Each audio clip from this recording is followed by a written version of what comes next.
My name is Anna, and this is my story. It all started when I made a terrible decision. I stole money. I had no choice. I didn't want to, but life gave me no other option. Let me tell you everything. I have a younger brother. He is everything to me. One day, he got into serious trouble. He owed a large amount of money to some very dangerous people. They told him, "If you don't pay, we will kill you." He came to me, crying, and begged for help. I didn't know what to do. I had no money, and I couldn't ask anyone. But then, I thought about Alex. Alex is a rich guy. He has everything: money, cars, a big house. He has liked me for a long time, but I don't feel the same about him. He always said, "I can give you anything, Anna, but you must be mine." I didn't love him. How could I ask him for help? But my brother's life was in danger. I couldn't let anything happen to him. So I went to Alex. "Alex, I need your help," I said. "My brother is in trouble. Please, lend me some money." Alex smiled and said, "I will give you all the money you need, Anna. But there is one condition." "What is it?" I asked, feeling nervous. "You must marry me," he said. I froze. I couldn't believe his words. How could he say that at such a time? I told him no. I told him I didn't love him. But Alex didn't care. He said, "If you want the money, you must be mine." I was desperate. My brother needed me. I thought about it and finally agreed. Alex handed me the money. I took it, but deep down, I knew I couldn't marry him. That night, I went to his house again. I wanted to return the money and end this, but Alex didn't listen. He came closer to me, smiling in a way that made me feel scared. I panicked. On the table, there was a vase. I grabbed it and hit Alex with it. He fell down. I didn't wait. I took the money and ran. I ran for a long time until my legs felt weak. Then I saw a small house. It was quiet and the lights were off. I knocked on the door. A young man opened it. His name was Jack. He looked surprised to see me. "Please," I said, "help me. I have nowhere to go." Jack looked at me for a moment. He nodded and said, "Come in." I stayed at Jack's house for 3 days. During that time, the police came, looking for me. Alex must have called them. They searched everywhere, but didn't find me. Jack helped me hide. He was so kind to me. I told Jack everything. About my brother, about Alex, and why I stole the money. Jack listened without judgment. He didn't get angry. He just said, "You did what you had to do for your family." Jack was different from Alex. He was calm, kind, and understanding. He made me feel safe. After 3 days, it was time for me to leave. I didn't want to, but I couldn't stay there forever. I thanked Jack for everything and said goodbye. But something strange happened. As I walked away, I couldn't stop thinking about him. His face, his voice, his kindness. It was all I could think about. Why can't I stop thinking about Jack? I asked myself. Do I like him? No, it's not possible. I just met him. But the more I thought about it, the more I realized the truth. I did like him. No, I loved him. I didn't know what to do. Should I go back and tell Jack how I feel? Or should I keep running? My heart was full of questions. But one thing was clear. I couldn't forget him. Jack changed my life. He showed me what kindness and love really mean.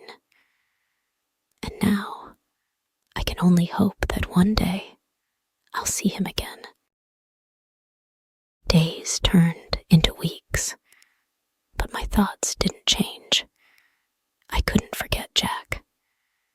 Every time I closed my eyes, I saw his face. Every time I sat alone, I remembered his words. My heart was restless. My brother was safe now.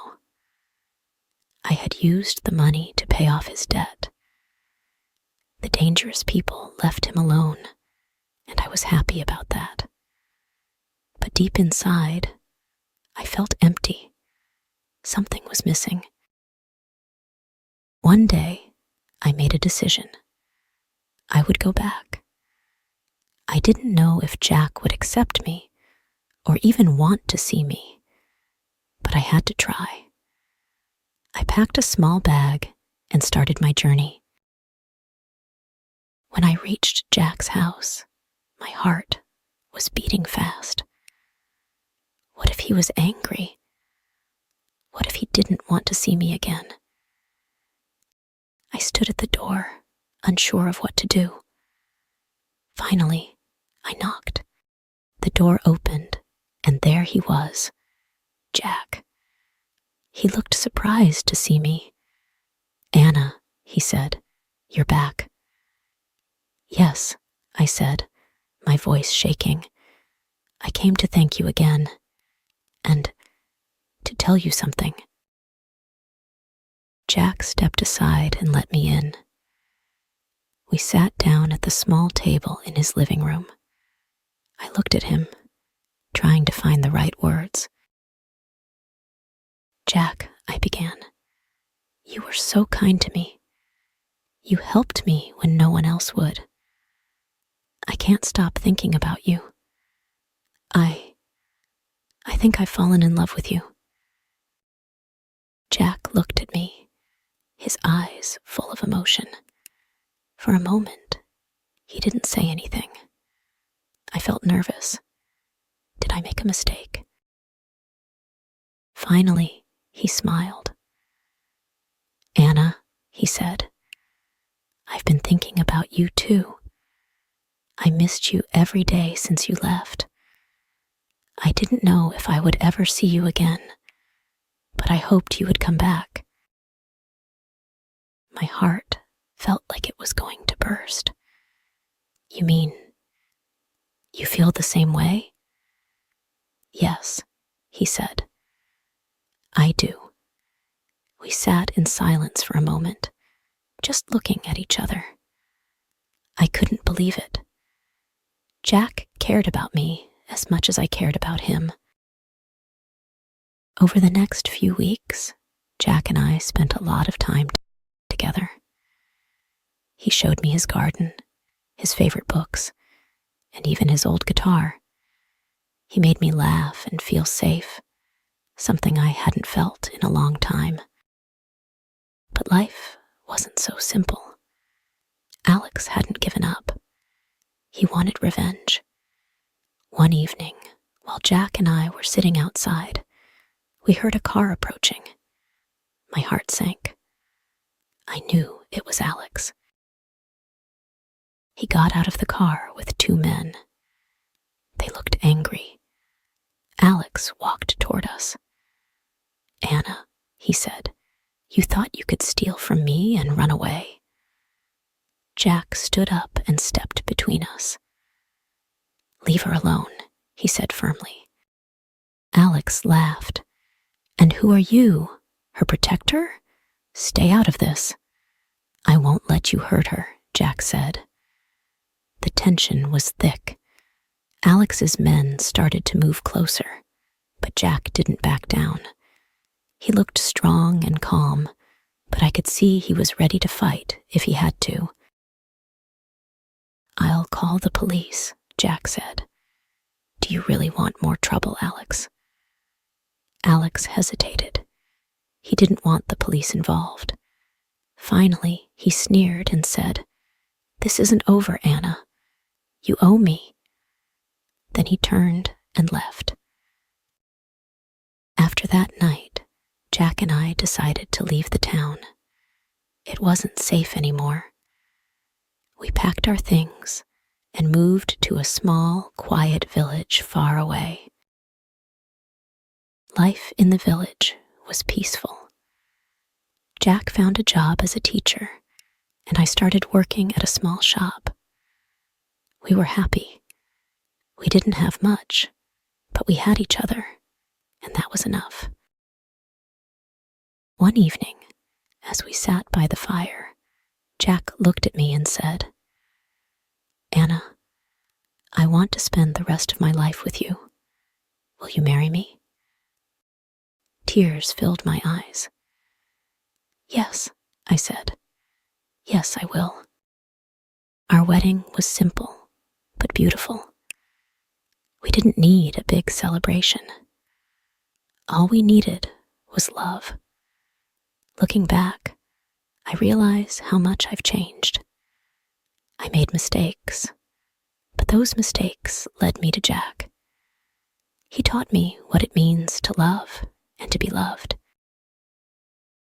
Now, every morning when I wake up, I see Jack beside me, and I feel grateful.